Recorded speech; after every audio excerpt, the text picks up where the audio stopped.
आप इस आदमी को जानती हैं? क्या वजह थी जो आपने इसे मारा? इंस्पेक्टर का सवाल सुनकर नेहा से पहले राहुल बोला। इस कहानी के लेखक हैं अनुराग अग्निहोत्री। राहुल की कुछ समझ में नहीं आ रहा था कि वो क्या करे। उसने ऐसी अनहोनी की कल्पना भी नहीं की थी। वो अब भी उस कमरे के फर्श पर निढाल पड़ा था। पड़ोसी उसे हिम्मत बनाए रखने को कह रहे थे। नेहा अब भी बेड पर बेहोश पड़ी थी। थोड़ी देर में ही पुलिस वहां आ गई। शायद किसी पड़ोसी ने उन्हें सूचना दे दी थी। पुलिस वालों ने आते ही सबसे पहले सभी को उस कमरे से बाहर कर दिया और फिर वो अपनी जांच में जुट गए।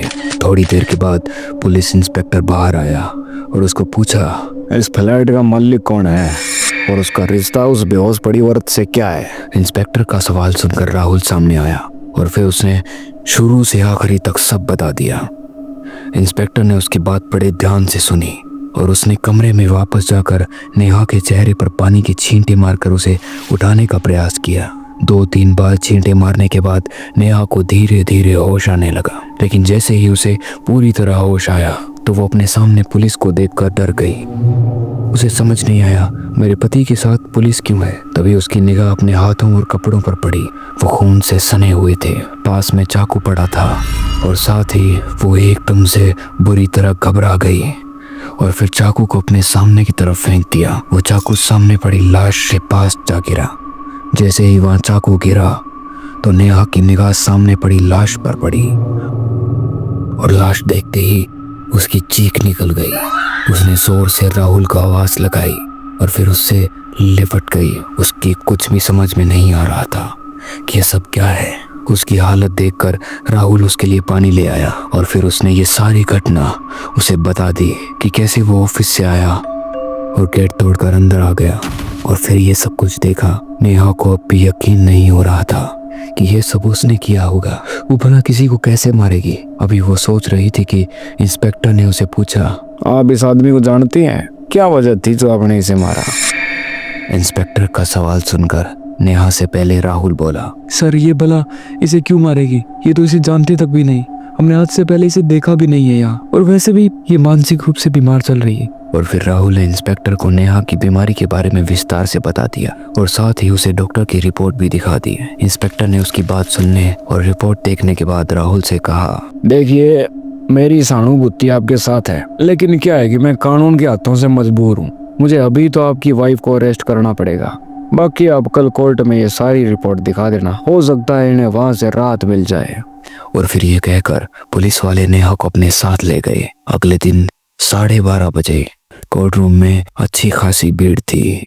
हर कोई इस केस के बारे में जानना चाहता था कि ये मर्डर किसने किया था, मरने वाला कौन था। थोड़ी देर में ही जज के सामने केस की फाइल रखी गई। सरकारी वकील नेहा को ही कातिल साबित करने में तुला था और राहुल की तरफ से बचाव का वकील ये बता रहा था कि जज साहब, मेरी क्लाइंट मानसिक रूप से बीमार है, इसीलिए उसने होश में ये खून नहीं किया। मेरी आपसे गुजारिश है कि मेरी क्लाइंट को इस ग्राउंड पर जमानत दी जाए। जज ने दोनों वकीलों की बात बड़े ध्यान से सुनी और फिर उन्होंने बोला, देखिए अभी कोर्ट इस नतीजे पर नहीं पहुंच सकती कि मुजरिम की दिमागी हालत सच में ठीक है या नहीं। कोर्ट प्राइवेट डॉक्टर की रिपोर्ट को नहीं मानती, इसलिए मैं पुलिस से आदेश करता हूं कि सरकारी डॉक्टरों की निगरानी में 15 दिन तक मुजरिम की दिमागी हालत का पता लगाया जाए और फिर कोर्ट में रिपोर्ट दी जाए।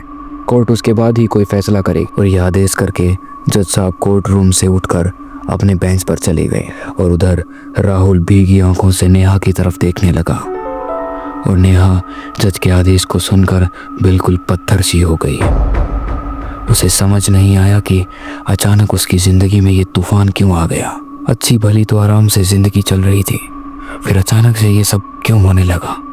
नेहा ज्यादा देर तक सोच नहीं पाई। उसे पुलिस वाले कोर्ट से लेकर मेंटल हॉस्पिटल की तरफ चल दिए। वो पीछे राहुल की आवाज सुन पाई थी जो जोर जोर से चिल्लाकर कह रहा था, नेहा तुम बिल्कुल घबराना नहीं, मैं तुम्हें वहां से निकाल लूंगा और मैं तुमसे मिलने हॉस्पिटल आ रहा हूँ। लेकिन नेहा राहुल के कहने पर भी अपने आप को घबराने से रोक नहीं पा रही थी। थोड़ी देर के बाद उनकी गाड़ी मेंटल हॉस्पिटल के अंदर थी।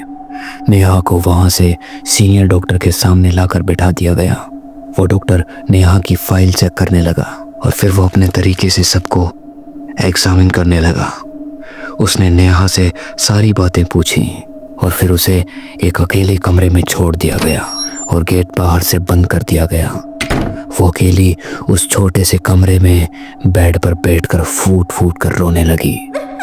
अभी नेहा को उस कमरे में बंद करे हुए कोई 1 घंटा हुआ होगा कि तभी किसी ने उस कमरे का गेट खोला। नेहा ने देखा कि वहां राहुल अंदर आ रहा है। राहुल ने अंदर आते ही समय के साथ में आए हॉस्पिटल के चपरासी को 500 रुपए देते हुए कहा कि मुझे वाइफ से अकेले में बात करनी है। उसकी बात सुनकर वो रुपए हाथ में पकड़कर मुस्कुराता हुआ बाहर चला गया। उसके बाहर जाते ही राहुल नेहा से लिपट गया और फिर रोने लगा। रोते रोते वो बोलने लगा, नेहा, ये तुमसे क्या हो गया? अब मैं तुम्हारे बिना कैसे रहूंगा? तुम्हारे बिना तो ये जिंदगी इमेजिन भी नहीं कर सकता। काश ये कोई भयानक सपना होता और मेरी आँख खुलती और ये सब ठीक हो जाता। और फिर अचानक राहुल रोते रोते जोर जोर से हंसने लगा। ठहाके लगा के, ताली बजा बजा के। उसे देखकर ऐसा लग रहा था जैसे वो खुद पागल हो गया हो। और फिर अचानक वो चुप हो गया। फिर उसका चेहरा पत्थर जैसा हो गया और वो अपने दांत पीसते हुए लाल लाल आंखों से नेहा से बोला,